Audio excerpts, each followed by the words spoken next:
de hoje teremos a colaboração dos amigos Shirley Milagre e Eurípides Farley. Passamos a palavra aos facilitadores. Boa noite e bom estudo. Boa noite. Boa noite a todos, boa noite aos internautas que estão sempre compartilhando conosco esses momentos de estudo. É uma alegria muito grande estar aqui com vocês na noite de hoje, para aprendermos um pouquinho juntos, um pouquinho mais sobre os ensinamentos que a doutrina espírita maravilhosa nos traz sobre a nossa vida, sobre a continuidade da vida, né? Nessa e fora dela. Boa noite, Eurípides, né? Seja bem-vindo também. Então, nós vamos começar com a primeira pergunta, ok? E nós ficaríamos muito felizes se vocês pudessem participar, fizessem perguntas, que o estudo tem esse objetivo, né? Essa troca de ideias. E na medida que nós pudermos esclarecer, nós vamos esclarecendo, e quando não pudermos, nós vamos pesquisar, e certamente nova oportunidade nós vamos trazer, né, as respostas que nós também precisamos. Temos que trabalhar no mundo espiritual para nos manter lá? Ouvi dizer que lá é como aqui, e que o trabalho não para. Tem gente que está querendo férias eternas, né? Bom, na realidade, o que a gente sabe? A gente sabe que o progresso do espírito e o seu desenvolvimento, ele tem duas asas. A asa do conhecimento e a asa do amor. Essas duas asas, elas são imprescindíveis para o nosso progresso. E para nós adquirirmos essas duas asas, nós precisamos desenvolver, em relação à asa do conhecimento, fazer o trabalho intelectual, que vai abranger o conhecimento da ciência, né? O conhecimento da ciência material e também daquela ciência espiritual que ainda não tivemos o alcance de conhecer, mas que está batendo as portas. Daqui a pouco a ciência chega até as leis que governam o mundo fluídico, né? Além disso, nós precisamos desenvolver a capacidade de amar. E para desenvolver a capacidade de amar, nós precisamos trabalhar as emoções e os sentimentos. Então, tanto no mundo material quanto no mundo espiritual, sempre há trabalho.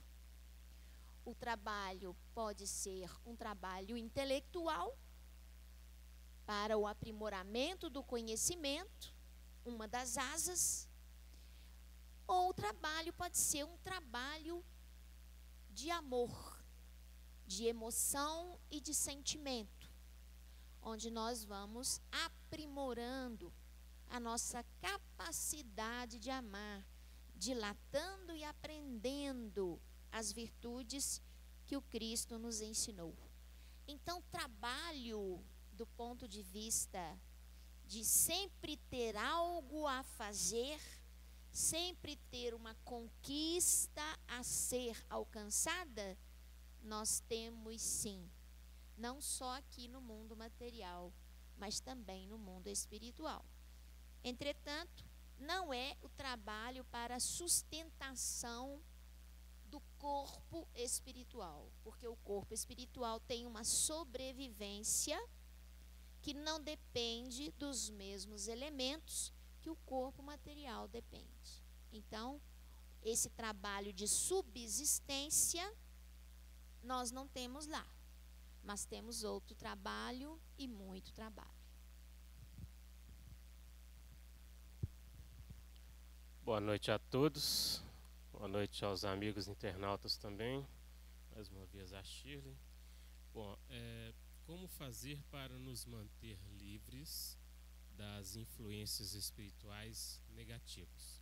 De que forma podemos assim nos manter livres das influências que nós, de certa forma, recebemos ou atraímos para junto de nós dessas influências negativas. E aí nós vamos entender que todos nós, espíritos, somos atraídos pela simpatia que despertamos uns pelos outros. Ou seja, nós estamos vivenciando este momento hoje como um dia de festividades, de carnaval. Então, cada um vai buscar aquilo que mais simpatiza, ou seja, que mais gosta de fazer, né? Então, se a gente analisar o mundo hoje, o nosso país hoje, a situação a qual todos nós hoje estamos vivendo, vamos pensar na sintonia que todos nós criamos para junto de nós. Então, as influências espirituais negativas, como nós podemos assim nos manter livres delas? De que forma? Primeiramente, buscando interiorizar em todos nós o bem como proceder de vida, ou seja, fazer o bem no limite das nossas forças, ou seja, buscar proceder de acordo com a forma mais honesta, mais correta, com a moral mais elevada, mais possível. Então, os espíritos são atraídos pela simpatia que despertam uns aos outros dessa forma, ou seja, a elevação nossa, de uns e de todos nós, dos espíritos que permanecem ao nosso lado, depende simplesmente, na maior parte das vezes, de nossos pensamentos que acabam refletindo aquilo que somos. Jesus assim dizia que diga-me com quem tu andas e eu te direi quem tu és, ou seja, buscar proceder de forma correta para que possamos assim começar a entender, mudando os nossos atos, nossas atitudes, nossos pensamentos, criando para nós sintonias mais elevadas, né? Assim nós vamos saindo dessas sintonias que são negativas, ou seja, vamos crescendo, vamos angariando para nós questões verdadeiras, colocando em prática aquilo que Jesus coloca: onde está o vosso tesouro, está o vosso coração. Ou seja, começar a despertar para o bem, praticando ações no bem, para assim nós afastarmos dessas sintonias espirituais negativas. Embora, conforme lá no livro Nos Domínios da Mediunidade, André Luiz traz para nós que depende unicamente, exclusivamente de nós, porque é o nosso proceder. Ou seja, se eu tomar este caminho, mas em determinado momento eu não dar continuidade, ou seja, a perseverança na esteira que Jesus nos coloca, a casa, conforme lá no livro coloca, vai ficar vazia, outros virão. Ou seja, eu sairei dessas sintonias, mas atrairei para mim novamente outras sintonias. Então eu tenho que proceder no bem, continuar neste caminho e caminhando rumo a este passo de elevação que todos nós estamos destinados, procedendo no bem. Assim se entregamos aos excessos, às sensações do prazer. Todas essas questões têm a ver com a nossa sintonia, ou seja, aquilo que eu estou dando afinidade, os amigos que nós escolhemos para nós, né? Porque são questões, entre aspas, de amizades, ou seja, de sintonias, pessoas que nós trazemos para o nosso convívio. Então, essas influências negativas só vai deixar de acontecer se nós tomarmos uma procedência melhor, ou seja, buscarmos seguir o caminho, os passos de Jesus, que é fazendo o bem nos limites de nossas forças. Bom, nós temos outra pergunta aqui, interessante. Ao desencarnar, podemos nascer no mesmo mundo do qual se desencarna? Por exemplo, estamos indo à regeneração. Podemos nascer em algum mundo onde é prova e expiações? É interessante essa pergunta porque ela remete a duas coisas importantes. A primeira, a questão da existência dos diversos mundos. Como Jesus disse, há muitas moradas na casa do meu Pai, não é? E, segundo o Livro dos Espíritos, a gente recebeu da espiritualidade a orientação que os mundos se classificam de acordo com as consciências que o habitam. E também com o tipo de desenvolvimento, de desafios que se colocam a essas consciências. Então, nós temos mundos primitivos, onde a consciência ainda está na fase inicial de exercício do seu livre-arbítrio, aprendendo muitas vezes a atuar sobre a matéria e a dominá-la para sua expressão.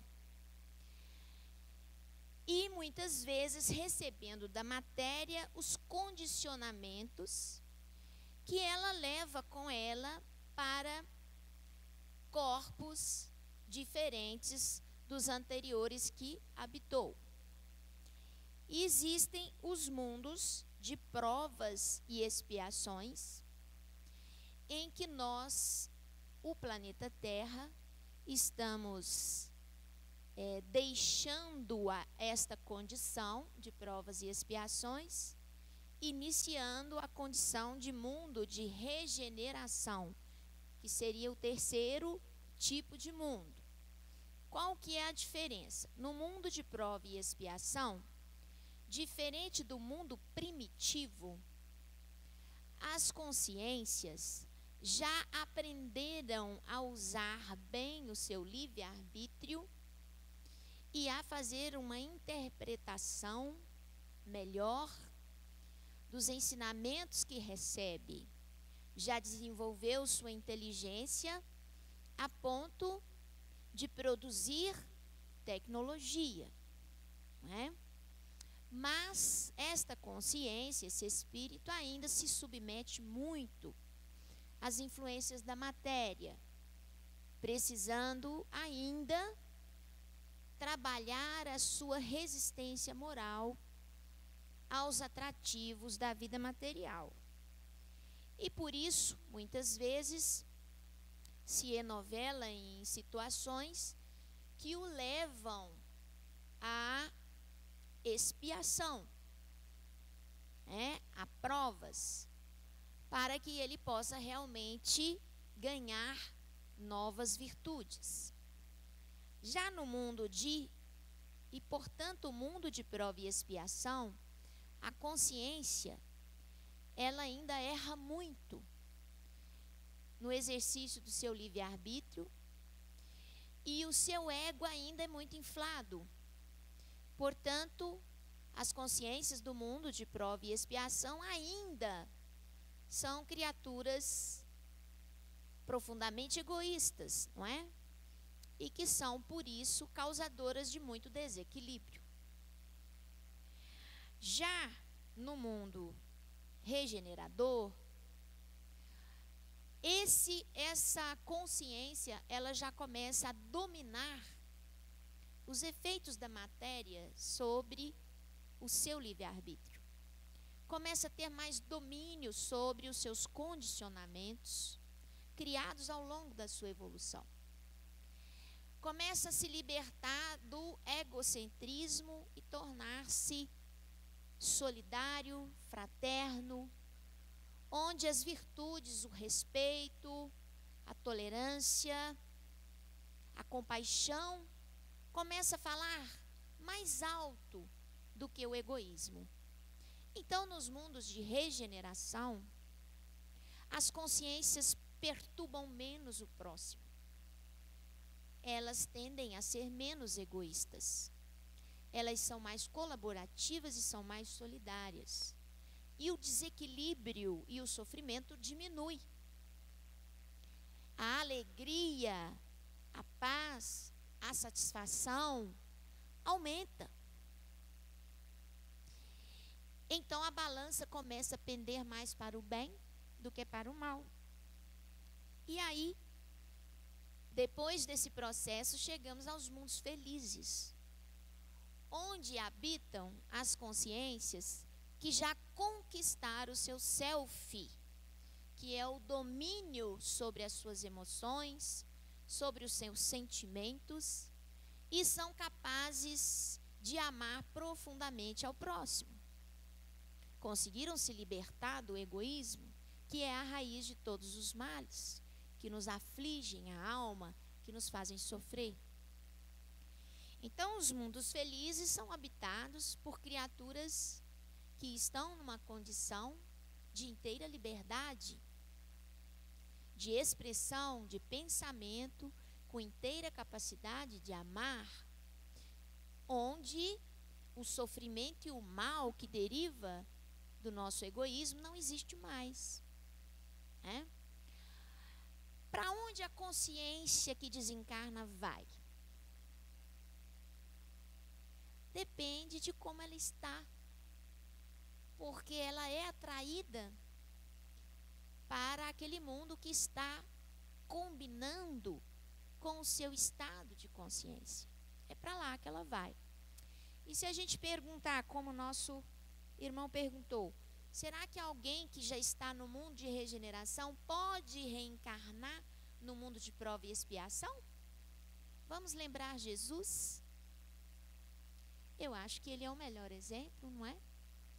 E muitas consciências abraçam essas missões para fazer progredir aquele mundo que ainda está em condição mais atrasada que o seu. Então nós temos espíritos missionários aqui na Terra que certamente pertencem a mundos melhores do que o nosso e que estão aqui para nos ajudar a caminhar um pouco mais. Muitas vezes são espíritos anônimos, vivem no anonimato, mas quem consegue ter a convivência próxima percebe que é uma criatura que parece não pertencer a esse mundo, não é? Uma pergunta que nos chega: se é possível as pessoas lhe desejarem mal, por exemplo, inveja, e se isso pode nos atingir. Bom, se as pessoas direcionarem para nós pensamentos, vamos colocar assim, maus, se isso pode nos atingir. Vamos imaginar se isso já aconteceu com alguns de vocês, situações em que se estão caminhando na rua e de repente você vê uma pessoa que você não tem aquela afinidade que você na verdade deveria ter, porque Jesus assim nos convida a amar-nos uns aos outros. Mas você tem aquela pessoa que você não antipatiza com ela, que na verdade no fundo você tem um problema, ou seja, algo a resolver internamente e a corrigir, ou seja, fazer aquela introspecção mais profunda e refletir se não há algo, conforme Santo Agostinho assim nos convida a pensar na nossa vida diária, de nos conhecer melhor e ver aquilo que precisa ser resolvido, ou seja, corrigido, para que possamos caminhar com mais leveza, com mais felicidade. Então, se é possível que pessoas nos desejem mal, por exemplo, inveja da gente, sim, mas vamos lembrar mais uma vez na pergunta anterior sobre a questão da sintonia. Nós sintonizamos com isso, ou seja, nós deixamos que isso aconteça. Cabe-nos, portanto, sair desta sintonia também, ou seja, criar essa barreira invisível, que na verdade é a essência espiritual que nós temos que criar dentro de nós, de criar essa barreira para nos proteger. E de que forma?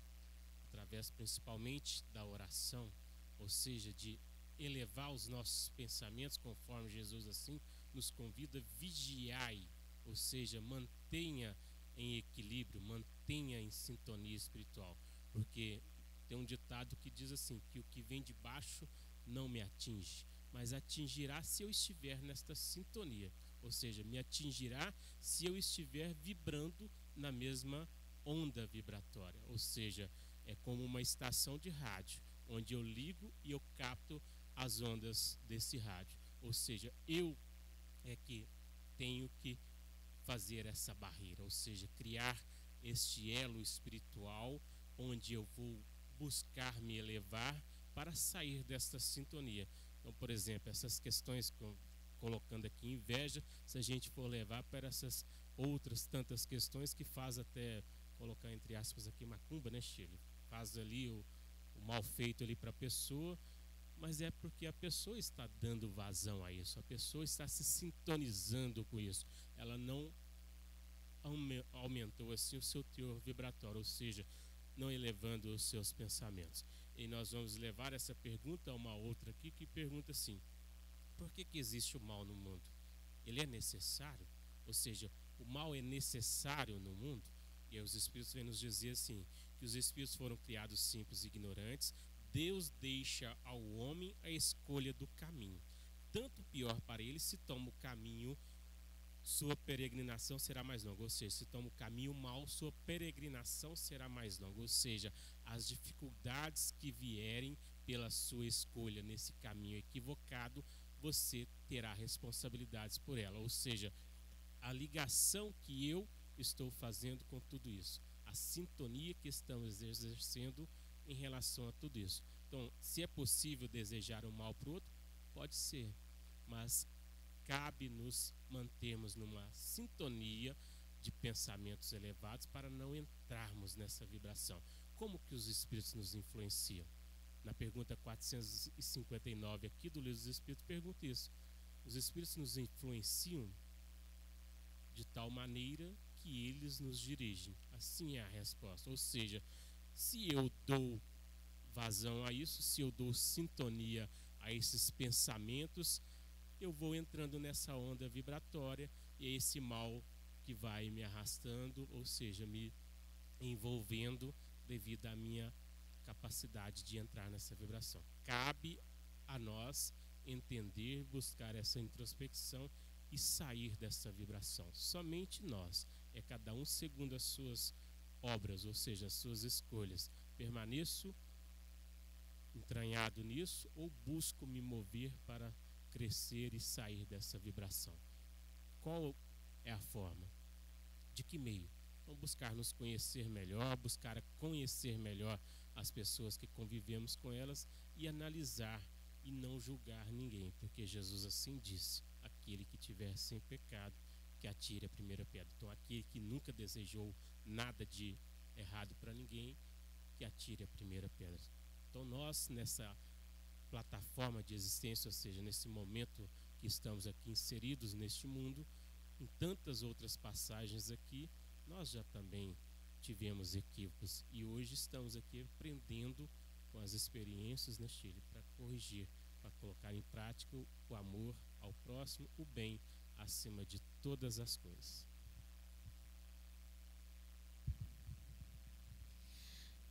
Outra pergunta aqui: por qual razão criação do espírito, princípio inteligente? Quer dizer, para que nós fomos criados, né?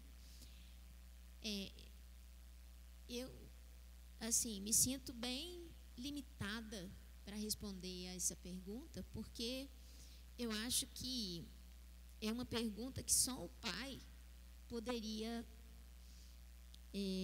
nos dar a resposta. Mas nós somos objetos de amor, não é? E quando nós próprios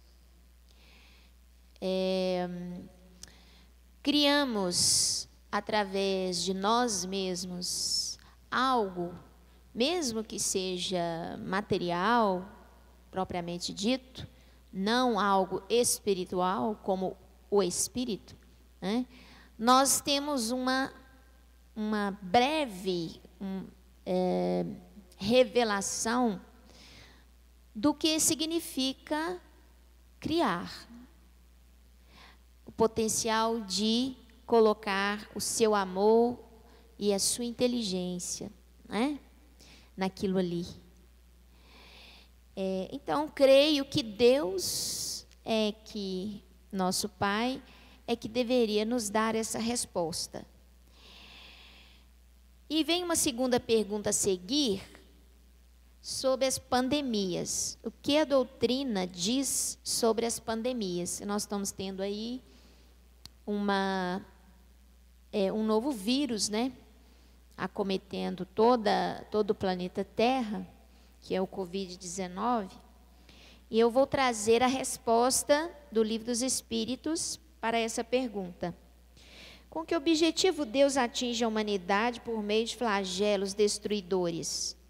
Para fazê-la avançar mais depressa.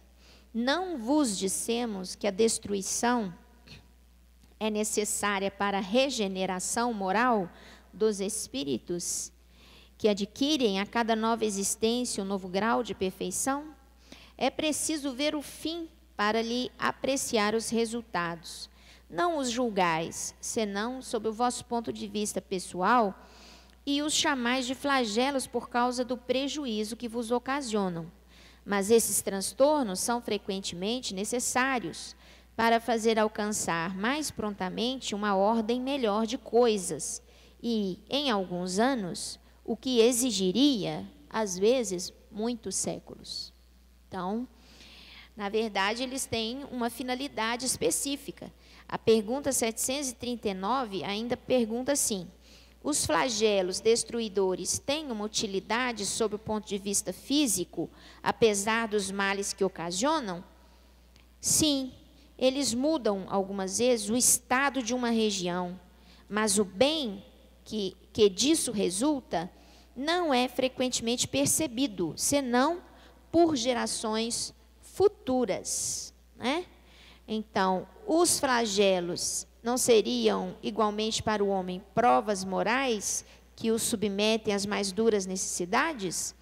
Os flagelos são provas que fornecem ao homem a ocasião de exercitar sua inteligência. Vamos fazer a vacina, né? Para o vírus. Já está em andamento, né? De mostrar sua paciência, a sua resignação à vontade divina, e o orientam para demonstrar seu sentimento de abnegação, de desinteresse, de amor ao próximo, né? De solidariedade, de compaixão, de fraternidade, né? Se ele não está mais dominado pelo egoísmo. Então, a resposta, né, à pandemia pode ser encontrada aqui, nas perguntas 737, 739 e 740 do Livro dos Espíritos.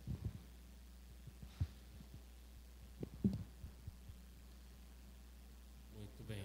Qual que é o papel dos pais na educação dos filhos? No Livro dos Espíritos, nós temos aqui uma das respostas que nos diz o seguinte: os espíritos têm que contribuir para o progresso uns dos outros. Os espíritos dos pais têm por missão desenvolver o de seus filhos pela educação. Constitui-lhes uma tarefa, tornar-se-ão culpados se vierem a falir no seu desempenho. Já André Luiz nos diz assim no livro Mecanismos da Mediunidade que o lar é o mais vigoroso centro de indução que conhecemos na Terra. Olha só, a maneira de alguém que recebe esse ou aquele tipo de educação em estado de sonolência, o espírito reencarnado no período infantil recolhe dos pais os mapas de inclinação e conduta que lhe nortearão a existência, em processo análogo ao da escola primária, pelo qual a criança é impelida a contemplar ou mentalizar certos quadros, para refleti-los no desenvolvimento natural da instrução. Já o Espírito Emmanuel traz para nós no livro Consolador, na pergunta 109, ele diz assim para nós: que o período infantil é o mais sério e o mais propício à assimilação dos princípios educativos. Ele vai nos dizer que até os 7 anos o espírito ainda se encontra em fase de adaptação para essa nova existência que compete-lhe no mundo corpóreo. Nessa idade ainda não existe uma integração perfeita entre ele e a matéria orgânica. Suas recordações do plano espiritual são por isso mais vivas, tornando-se mais suscetível de renovar o caráter e estabelecer novo caminho.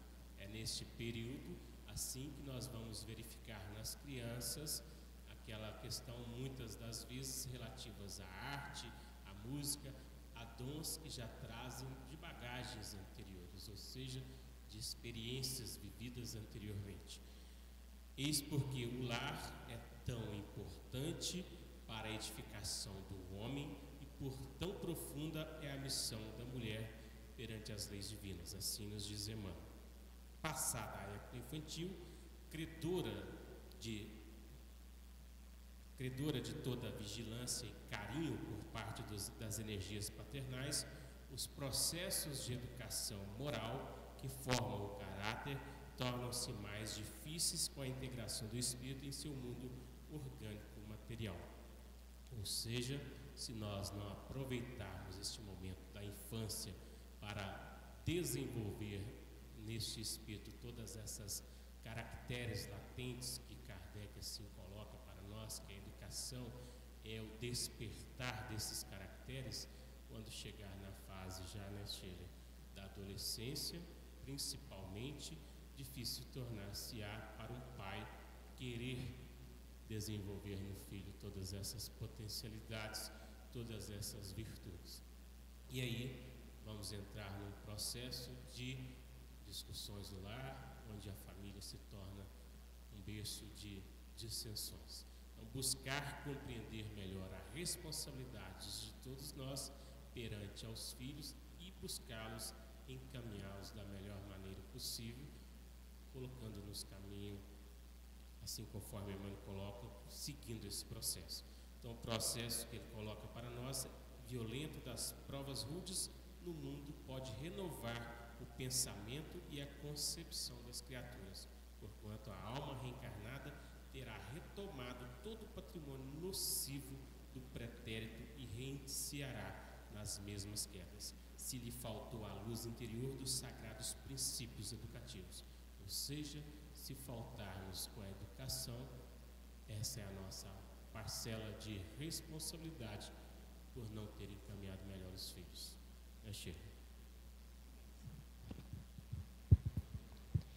É muito importante, né, Eurípides, o papel da família. Eu costumo dizer que é a forma, né? É ali que você vai moldar o caráter, o novo caráter daquela alma que está se construindo, né? E que depois, sob as pressões das existências anteriores, das tendências, ele vai conseguir corrigir essas tendências com o novo conhecimento que você plantou, com a nova sementinha, né?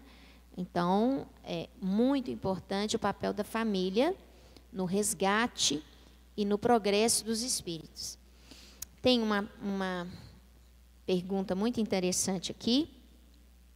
Boa noite. Existe alguma explicação ou orientação do plano superior para o atual crescimento do ateísmo no mundo, especialmente regiões desenvolvidas como a Europa?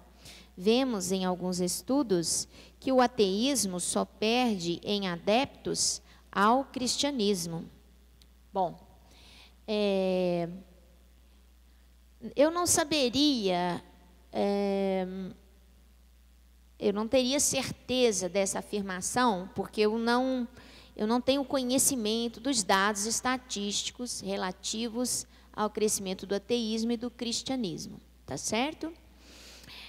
Mas, de qualquer forma, é bom lembrar que se nós pegarmos a Terra antes do cristianismo e após o cristianismo, já houve uma mudança extremamente grande, né? Nós tínhamos a maioria dos povos politeístas, né? Que acreditavam em vários deuses.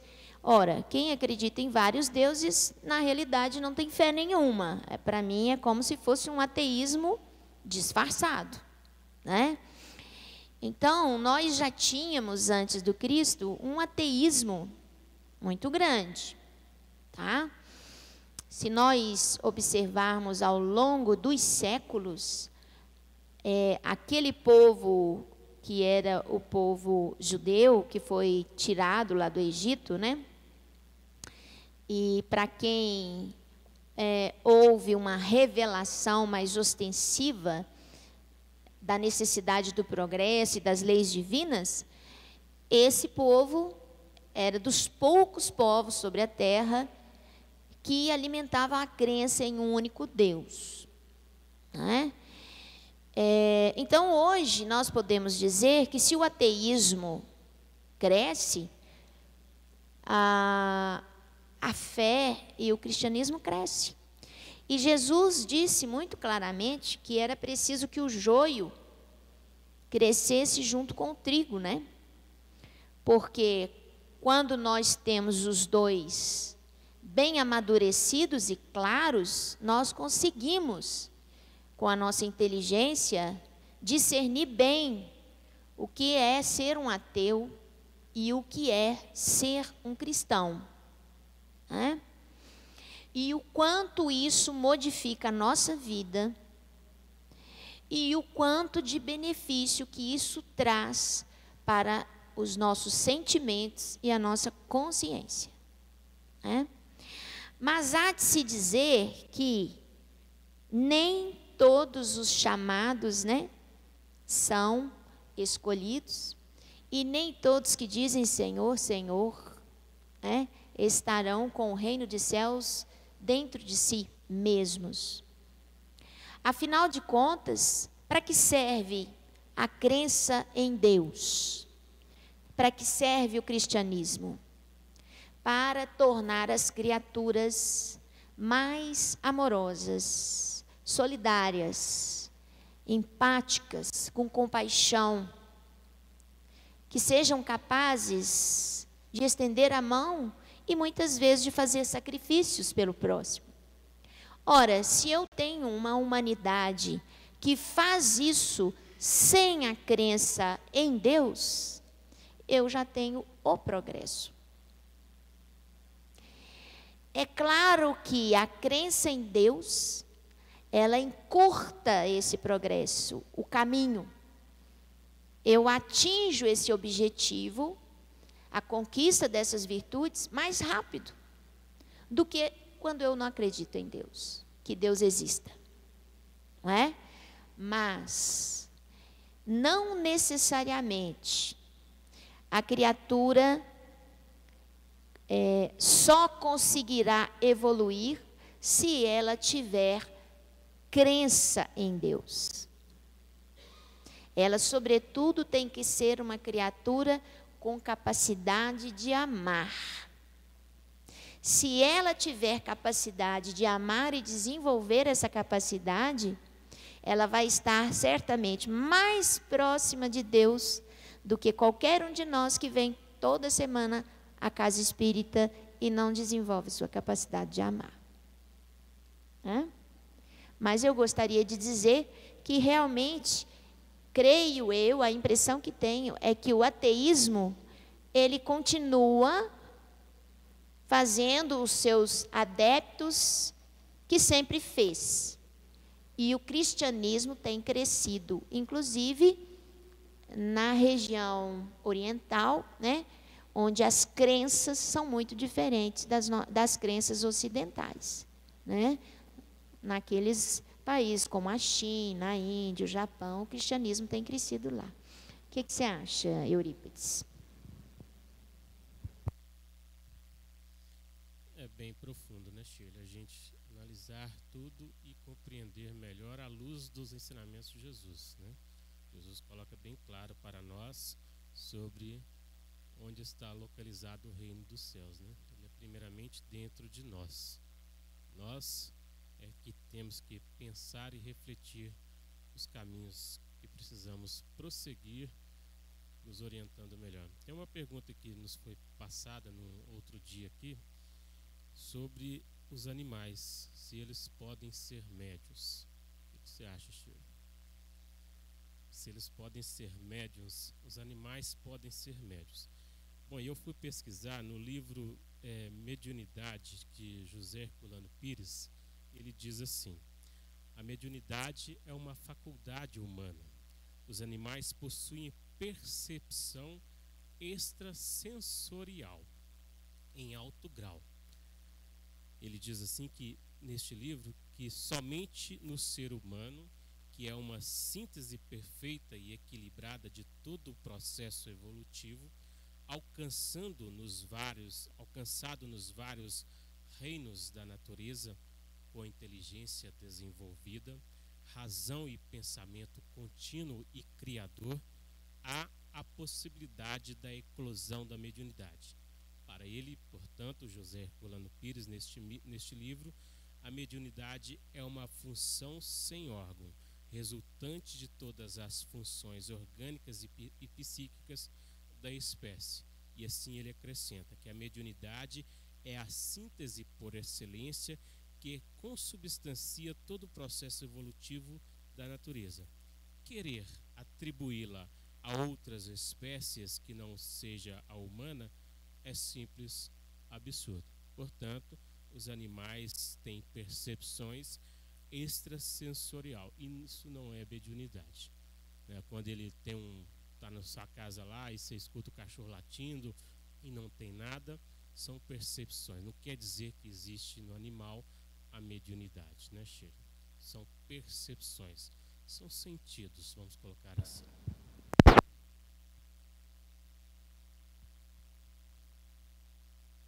Hoje somos mais 7 bilhões no planeta Terra. Até quantos a doutrina diz que chegaremos? A doutrina diz que no mundo espiritual nós temos cerca de 5 vezes mais a população da Terra em espíritos em evolução, distribuído nos vários estratos, né, da atmosfera, em várias colônias, mundos, criados pela consciência que os habitam. Então, assim, não existe limite. O limite, na verdade, em termos de matéria, é dado pela condição do próprio planeta. Quando nós tivermos uma população tal que não conseguiremos alimentá-la, não é? Não conseguiremos ofertar a sobrevivência, as condições de sobrevivência, a própria natureza regula a vida material, né? A natureza cria os caminhos, sob a providência divina, para poder regular essa população. E isso não é só para a população humana, não. Isso também funciona nos animais, nos diversos reinos, nos vegetais, né? Então, a própria natureza regula isso, ok?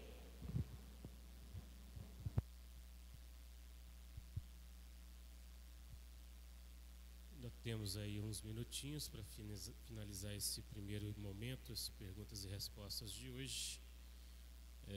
O batismo com água realiza a transformação de alguém para melhor? Ou seja, aqui está perguntando se apenas a pessoa ser batizada, ela está realizando a transformação para melhor. Vocês acham que sim? Você acha que sim, Sheila? Só ir lá, entrar na pia batismal, ou seja, passar pela água do batismo, vai nos conceder se tornar pessoas melhores, né? Seria muito bom, seria fácil até demais para assim pensarmos, se esse proceder nos livraria das consciências que trazemos intranquilas, né?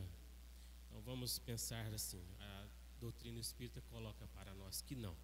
Com a codificação da doutrina dos espíritos, alicerçada na fé raciocinada, todos esses rituais, dogmas, sacramentos, simbolismos perdem o sentido, pois apenas demonstram práticas exteriores, não havendo a necessária mudança interior de cada indivíduo. A maneira que podemos demonstrar a adoração a Deus em espírito, com o nosso coração, com a verdade que é com as nossas atitudes. Como dizia Jesus, é procurar conhecer as leis divinas e verificar se estamos realmente vivendo de acordo com com esses ensinamentos. Ou seja, essa transformação unicamente depende de nós e se melhorar para progredir.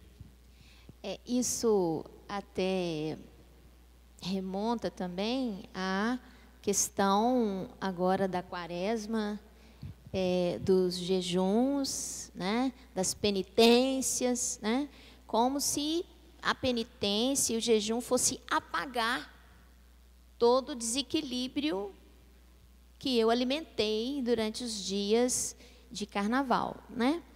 Então, isso realmente não acontece. A gente, toda semeadura é livre, mas a colheita, ela é obrigatória. Então, se nós abusamos do álcool, por exemplo, é possível que nós tenhamos alguma disfunção hepática, uma hepatite alcoólica, né? Que vai levar aí algum tempo para se regularizar, um desconforto, né? Se eu abusei do sono, fiquei acordado dias e dias, né? Eu vou levar algum tempo para me reequilibrar no meu sistema nervoso central, na minha capacidade de concentração, na minha produtividade, porque não há jejum, né, que resolva isso. A semeadura é livre, mas a colheita é obrigatória, tá certo? Nós agradecemos a todos os colaboradores com as perguntas, nossos queridos amigos que nos trouxeram a sua contribuição.